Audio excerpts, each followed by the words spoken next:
મિત્રો, જો તમે ખેડૂત છો અને તમારી પાસે ખેતીલાયક જમીન છે તો તમને પણ સરકાર તરફથી ₹6,000 વાર્ષિક મળી શકે છે. કેન્દ્ર સરકારની PM કિસાન યોજના હેઠળ તમને આ લાભ મળી શકે છે.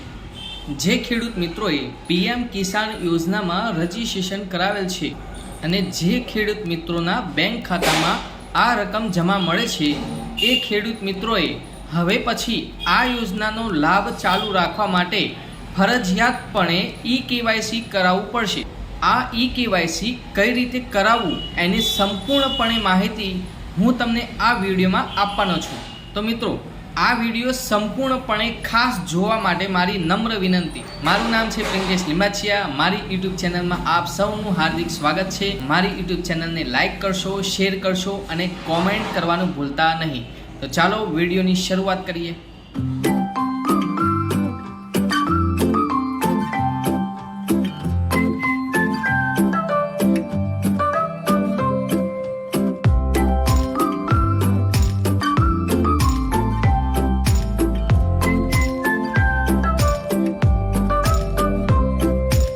મિત્રો, અહીં સૌપ્રથમ તમારે ક્રોમ બ્રાઉઝર ઓપન કરવાનું છે. ક્રોમ બ્રાઉઝરમાં તમારે અહીં લખવાનું છે PM સમ્માન નિધિ. PM સમ્માન નિધિ તમે લખીને એન્ટર આપશો એટલે અહીં તમને PM કિસાન સમ્માન નિધિની વેબસાઇટ જોવા મળશે. આ વેબસાઇટમાં સ્ક્રોલ ડાઉન કરશો એટલે સૌથી નીચે તમને E-kyc ઓપ્શન જોવા મળશે. જેના પર તમે ક્લિક કરશો એટલે અહીં તમને 12 આંકડાનો આધાર કાર્ડ નંબર એન્ટર કરવા માટે પૂછશે. અહીં તમારે 12 આંકડાનો આધાર કાર્ડ નંબર એન્ટર કરવાનો છે.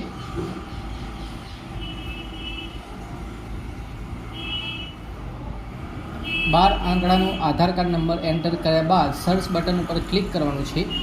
ત્યારબાદ મિત્રો, આધાર કાર્ડમાં જે મોબાઈલ નંબર રજિસ્ટર્ડ હોય એ મોબાઈલ નંબર તમારે અહીં એન્ટર કરવાનો છે. મોબાઈલ નંબર લખ્યા બાદ તમારે અહીં ગેટ મોબાઈલ OTP બટન આપેલું છે, જે બટન ઉપર તમારે ક્લિક કરવાનું રહેશે. ક્લિક કરશો એટલે અહીં તમને OTP એન્ટર કરવા માટેનો ઓપ્શન જોવા મળશે, જેમાં OTP લખવાનો રહેશે. આ OTP 4 આંકડાનો રહેશે. 4 આંકડાનો OTP લખ્યા બાદ સબમિટ બટન ઉપર ક્લિક કરવાનું રહેશે. સબમિટ બટન ઉપર ક્લિક કરશો એટલે અહીં એક બટન જોવા મળશે ગેટ આધાર OTP. જેના ઉપર તમે ક્લિક કરશો એટલે તમને તમારા મોબાઈલ ઉપર 6 આંકડાનો એક બીજો OTP મળશે, જે અહીં તમારે એન્ટર કરવાનો રહેશે.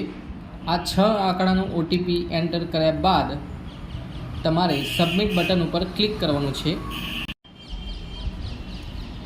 મિત્રો, સબમિટ બટન ઉપર ક્લિક કરશો એટલે તમને અહીં એક સક્સેસફુલનો મેસેજ જોવા મળશે, જેમાં લખેલું આવશે કે આધાર ઓથેન્ટિકેશન સક્સેસફુલ.